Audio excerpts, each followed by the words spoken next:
So it's currently June, and for Pride Month this year, I thought I would do what I do kind of all year round anyway, and read a bunch of historical queer romances. I'm really excited to tell you guys about the TBR I have picked out for this video, because these are all books that I'm really excited to get to. And two of the books that we're going to be reading in this video are also the only two queer historical romances I have on my physical TBR. Actually, that might not be entirely true. I think I have one more, but it's also like a fantasy historical romance. Two of these books are also from authors I've read from before, and one of them is also going to be finishing off a series that I'm really excited to get to the end of. But yeah, let's go ahead and talk about the TBR for this video. The first book we are going to be reading for this reading vlog is It Takes Two to Tumble by Cat Sebastian.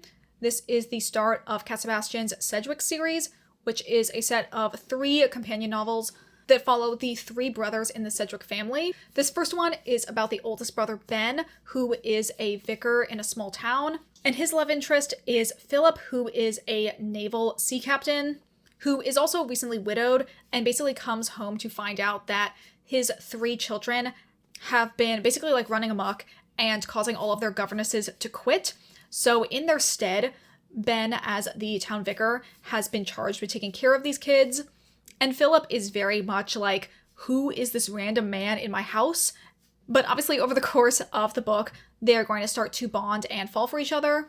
I'm super excited to check this one out. I've really enjoyed all of the other Cat Sebastian books that I've read before, so I'm very interested in checking out this series by her. And I'm pretty sure once I read this book, I'll want to read the other books in the series as well.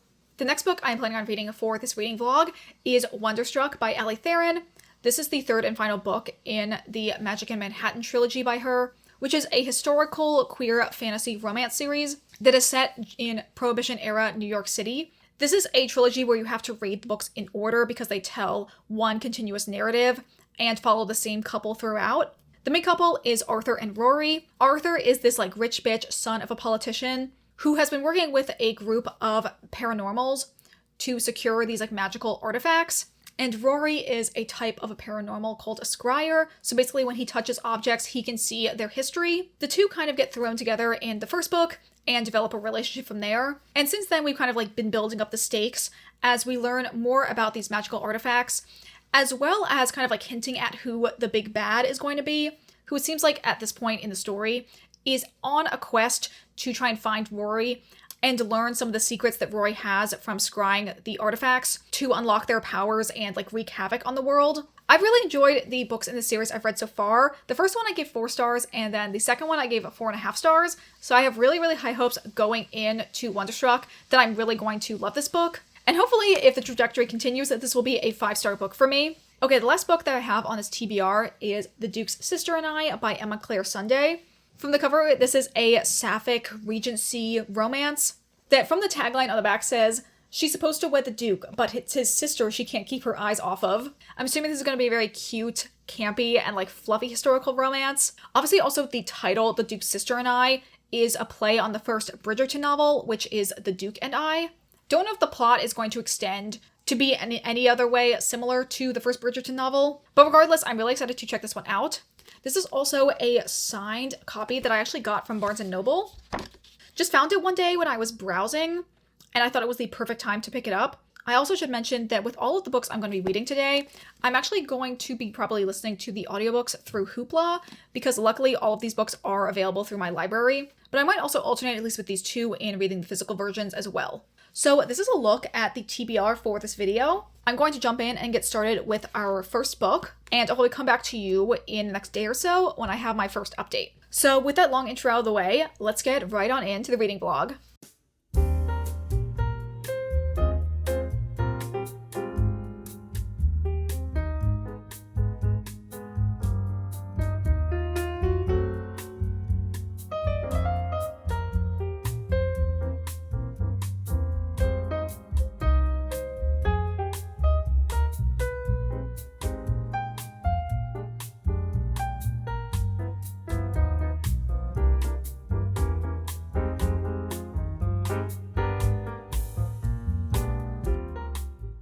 Okay, so I've made a lot of progress in reading It Takes Two to Tumble, so I thought I could now give you a proper summary in what this book is about, as well as my initial thoughts in it. Like I said in the intro, this is a male-male romance that focuses on the relationship between Philip and Ben. Philip is a widowed naval captain who is home on leave for the summer, and Ben is the small town's vicar who has recently been taking care of Philip's 3 kids because they have been like really chaotic and kind of scaring away all of their governesses.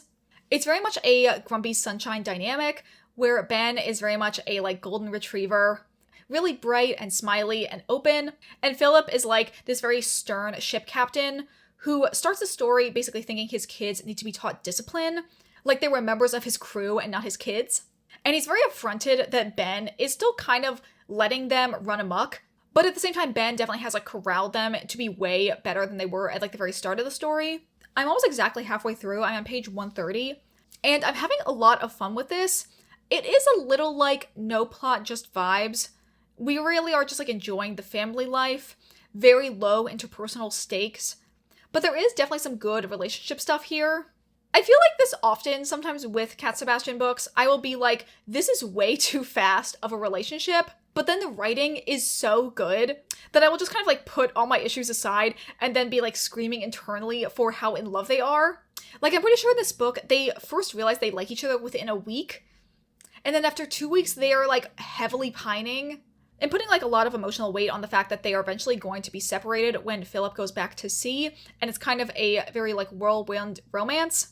But then Cat Sebastian, the way that she will write their dialogue and their emotions, and I'll be like, actually, they're just the outliers. For everyone else, this would be moving too fast, but they're actually soulmates and actually as in love as they think they are. I did also want to mention the fact that, okay, Ben is a vicar, which is like a type of priest, and you would think that would lead to a lot of like religious guilt for being gay and seeing gay as a sin. But Ben has like pretty much no shame regarding that. And it's kind of like, well, people eat pork all the time. He's pretty loose in terms of like actual scripture, and more so thinking as long as I try to help people and do good by as many people as possible, that is actually doing God's work. I do want to mention that because I feel like, okay, a character who is in the church, I feel like it could make people feel a little nervous that religion is going to play a really big role in the emotional turmoil of the characters, but I feel like it really doesn't. I feel like the like personal hangups that Ben has are much more at the fact that he's kind of mad that he had this like neatly planned out life where he was going to like marry his female best friend, stay as like the town's vicar, just be kind of like an upstanding citizen. And now that he has tasted what real love is with Philip, he's kind of pissed that homophobic society will be always keeping that from him. Anyway, those are all my thoughts on the book so far. I'm really, really enjoying this and flying through it. I read, I think, almost half of it in like one sitting. So I definitely think I can read the rest of this in the next like day or two. So I'll probably come back to you guys then with my final update on this, as well as the next book I decided to start for this reading vlog. So I have now finished It Takes Two to Tumble. I think I'm going to give this one 4 stars. I definitely enjoyed it and thought it was fun and cute, but it's probably on like the lower end in the like grand scheme of all the Cat Sebastian books that I've read. I think my main problem with it was that it just was a little bit too no plot, just vibes for my personal taste. For the most part, no plot, just vibes doesn't really bother me, but I do like it when the characters have a little bit more backstory or like history with each other going into the book as like something additional to latch onto besides just their romance. And I feel like in this, I wasn't super connected with either Ben or Philip. So while their romance was very cute and I liked watching it, it also felt like it moved kind of fast. I'm pretty sure the entirety of this book basically took place over a month, and by the end, both of them were kind of like rewriting their life trajectory in order to be together, which I guess is probably not inaccurate for the time period. But at the same time, I feel like I probably would have wanted a story where they got to know each other a little bit better for like a longer period of time with like more going on for me to really like feel the strength of their relationship. But otherwise, I did think this was very cute. I also don't know what the heck I was thinking when I said in a previous video that all of the Cedric's books are supposed to be single dad trope. I'm pretty sure that's not actually true. This one was a single dad trope, but I don't think that's going to be the case for the other ones in the series. I am very excited to read the other books in this series because they follow Ben's 2 younger brothers. One of them, Hartley, we met in this book and I thought he was really fun. And it seems like he has a lot of interesting backstory. And we also talked a little bit about Ben's younger half-brother, Will, who I'm pretty sure has a relationship with the English lord that we meet in this book. So I'm interested in seeing what their dynamic is going to be like when we eventually meet Will on page. But yeah, final thoughts. I'm glad I read this. Thought it was very cute. Happy to have it in my collection. I also like flew through this book over the course of like a week. Maybe only really like 3 actual like sit down periods of listening to the audiobook.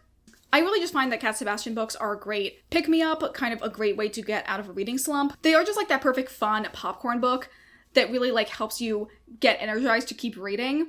So I'm glad I did end up picking this up, because I definitely do feel motivated to read the rest of the books for this video. Speaking of the other books for this video, I have been also listening to the audiobook for the last book in the Magic in Manhattan series by Ali Theron, which is Wonderstruck. I currently am about to start chapter 7, which is 21% of the way through, and I am absolutely loving this book. I feel like the overarching magic plotline has only been like lightly sprinkled about for this first 20% of the book, and instead there's been some really, really good and important scenes involving Rory and Arthur's relationship. I feel like we had a moment we really needed with Rory having a shocking realization of the stubbornness and kind of like refusal to rely on Arthur, how that is not only hurting him, but also like hurting him and Arthur's relationship, because Arthur then interprets it as Rory like not trusting him, and he really wants to become someone in Rory's life that Rory can turn to, and to help heal Rory from the like mistreatment he's dealt with in the past. And I feel like that whole scene of them kind of being able to speak more candidly and really like from the heart was really, really sweet, and I really, really enjoyed it. So yeah, I'm really enjoying it so far and excited to hopefully read more of this very soon. This morning, just like kind of hanging out, I listened to around an hour of the audiobook, and I might end up listening to more of this today or start possibly another book for the rest of this reading vlog. I also have learned something quite tragic, and that is the fact that I don't think that Ali Theron ever released the Magic in Manhattan series as physical books. I'm pretty sure you can only get them as ebooks and audiobooks, which is so devastating for me, because I like to buy physical books of all of the books that I really, really love after I've read them. And the fact that I can't have a physical book of this series is like so tragic. I don't know if they maybe were published at some point physically and just are now out of print, but I haven't been able to find them on like all the sites I would anticipate seeing them, secondhand or otherwise, like on Thrift Books or Pango Books. I might have to do a little bit more digging. Luckily, it does seem like both her like new urban fantasy series, as well as her like spin-off series to Magic in Manhattan that follows Wesley, has been released physically. So I'm definitely going to go ahead and buy them before I read them, because knowing my track record now with how much I've enjoyed each book in this series, I feel like I am really going to love her as an author, so I'm going to just go ahead and get the rest of the books that she has coming out. Especially the spin-off series with Wesley, considering how much I really enjoyed his character in the last book, I'm super excited to see him more as like a main character. And his dynamic with the person I'm pretty sure he's going to have a romance with. Plus, I'm pretty sure in those books there is a point when they do meet back up with Arthur and Rory. So we'll still be able to like have their storylines in a different form once I get those books. But yeah, that's my progress in reading so far. I'm gonna get back to it, and I'll probably come back in the next couple days with my next update. Okay, it's been a couple days now, but I recently finished Wonderstruck, and I loved this so much that I honestly think I'm going to give it 5 stars. I just like really loved the overall flow of the book and how action-packed it was. There also were just like so many things I was loving in the progression of the romance and the challenges that Rory and Arthur were going through. My heart was like overflowing with how tender some of their more like emotional scenes are when they get like really vulnerable with each other. And I just thought it was so cute and sweet. The other thing I really, really enjoyed about this book is Wesley, aka Lord Fine. I am in love with him. Every time Wesley's on page, I am like laughing my ass off. I really loved his role in this book, kind of making both Arthur and Rory sweat a little with his flirting towards them. And it was just making me like die every time. Truly the gay panic that he, as well as Sebastian, was like causing the main couple was absolutely like sending me. I honestly can't wait until those two meet in the spin-off series and cause even more cut trouble, because they are going to be such a good power couple. I do have like 2 sort of minor wishes for this book. Even though I'm still going to give it a 5 stars, I do think that I wish that these 2 things were changed. One is I obviously wish that there was more Wesley in it, but that's kind of like a personal thing and not necessarily a problem with the book. The other problem I had was that I felt like the final fight, I was kind of a little shocked at how little it felt like our big bad was in control of the situation. especially since he seemed like such a imposing and like threatening presence for the first two books. It didn't really feel like he ended up being as much of an important main villain as he was made out to be before. Still, though, a very, very good ending and like very good final confrontation. Overall, I just really loved this book and this entire series. I feel like by the end, you really see like how far Arthur and Rory have come in their relationship, and they're just like so cute and good together. I also do believe that Spellbound, which is the first book in the series, was Allie Theron's debut, and you really can see like how she has progressed as an author since then. Because I really felt like all of her books just got better and better as we went further into the series. I also like that this isn't like the end of the characters' storylines. There was a little bit of an open-ended element of there are more adventures for the characters to have that I hope will continue in the spin-off series. So yes, overall, really, really happy I read this. And with finishing Wonderstruck, I technically have checked off a series that I was in the middle of by completing all 3 books in the Magic in Manhattan trilogy. So that's all the reading updates I have for right now. I haven't started the 3rd book I want to do for this vlog. Hopefully I can get that done, or at least make good progress on that in the next couple days. I did, however, want to quickly pop in and talk about the fact that we recently went to New York a couple days ago to see Cabaret, which was honestly such an amazing experience. I was going specifically because I wanted to see Orville Peck while he was on Broadway, because I'm a really big fan of his music, but the entire production was really, really beautiful and just a ton of fun.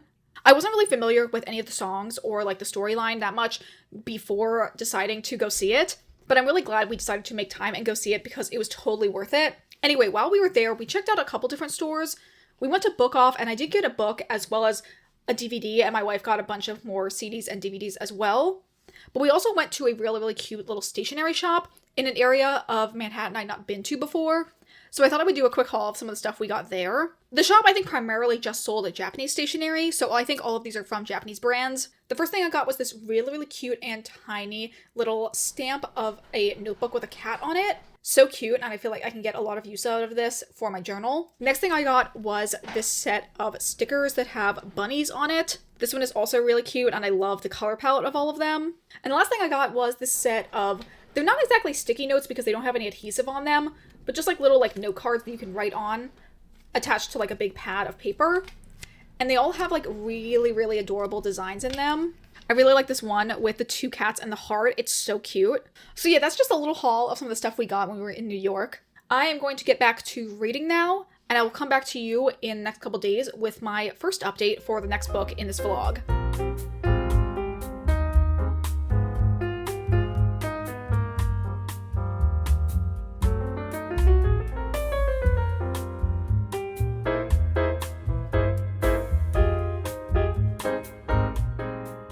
Okay, it's been a couple days, and I have started reading The Duke's Sister and I.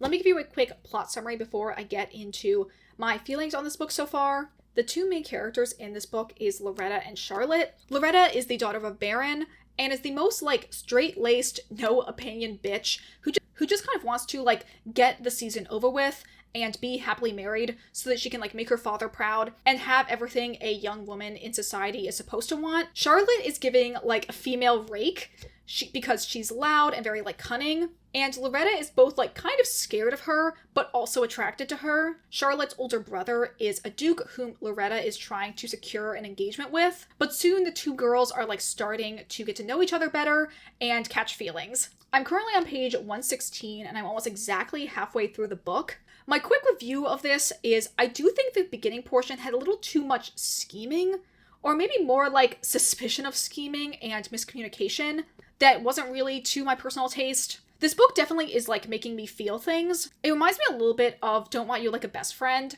in the like perils of being a woman in the 1800s area. But I feel like it's a little less enjoyable than that book because I don't really feel like I like the 2 characters' starting dynamic compared to the relationship of Beth and Gwen in Don't Want You Like a Best Friend. I do also think the beginning section of this book was like somewhat humorless. I feel like I want a little bit more jokes and camp in my historical queer romances, whereas I feel like this was playing it very much like a straightforward drama. However, I do feel like in the last 2 chapters or so, as the girls have kind of like opened up more about their attraction, and Loretta is like learning about the fact that women can like other women, and that there's like a whole kind of like queer underground society in London that Charlotte and other people that she knows is a part of. That has got me more like excited and motivated to read more and learn more about the girls' relationship for the rest of the book. So honestly, I feel like if you had asked me 2 chapters ago what I would have rated this, it might be closer to like a 3.5, but if the trajectory continued to go upwards for the second half of the book, I feel like this could be a like solid 4-star. I guess only time will tell in terms of what I end up rating this. However, for the sake of time, I've actually been filming this video over the course of almost a month, so I think I want to actually like end off the video here and just give like kind of a quick recap of everything I've talked about. Starting off with the first book I read, which was It Takes Two to Tumble by Cat Sebastian. This was a solid 4 stars, a very cute, no plot, just vibes, like Hurt Comfort, classic Cat Sebastian type of book. It's going to stay a 4-star, although at the same time, I don't necessarily know if it will like really hold a like strong place in my heart in the long term. It did make me very excited to want to read again after going through this very like fast-paced, fluffy romance. That I am really excited to read more books in general, but as well as just like more books from Cat Sebastian and the other books in this series in particular. The next book I read was Wonderstruck by Ali Theron, which is the last book in the Magic in Manhattan trilogy. This book was a 5 stars. I loved it so much, and I really loved it for a lot of reasons. I loved the like kind of culmination of the relationship of Arthur and Rory, them kind of like finally opening up to one another and getting through all of the trials and tribulations in their relationship, as well as like kind of like final culmination of the more plot-heavy magic side of the story and the showdown with the main villain of the entire series. I really, really enjoyed it, and I'm super excited to see how Ali Theron expands the world in the spin-off series that she's been writing. Overall, I thought it was amazing, and I'm really heartbroken that this book series was never released physically, so I can't have a copy of it to live on my shelves. Definitely a series I'm going to have to at least buy the ebook versions of, so that I can go back and read it again in the future. And lastly, we have the book I just talked about, which is The Duke's Sister and I by Emma Claire Sunday. Currently halfway through and feeling like this book is either going to be a 3.5 stars or 4 stars. I was a little hesitant in the beginning, but I feel like I am enjoying the direction it's been going in these last couple chapters, so I'm excited to see what the rest of this book will hold. And with that all said and done, we are now at the end of this video. Thank you guys, as always, so much for watching. I feel like the reading vlogs on my channel have been pretty sparse lately, but I'm hoping this will kind of like get me back in the swing of things of filming vlogs for you guys. So please consider subscribing to my channel to see all those videos when they do come out. If you guys enjoyed this video, consider liking, commenting, or subscribing if you aren't already. Consider following me on the Storygraph and my Bookstagram, which are both linked in the description. And that's going to be it for me today. I hope you guys have a wonderful day, and I will see you all in the next video. Bye!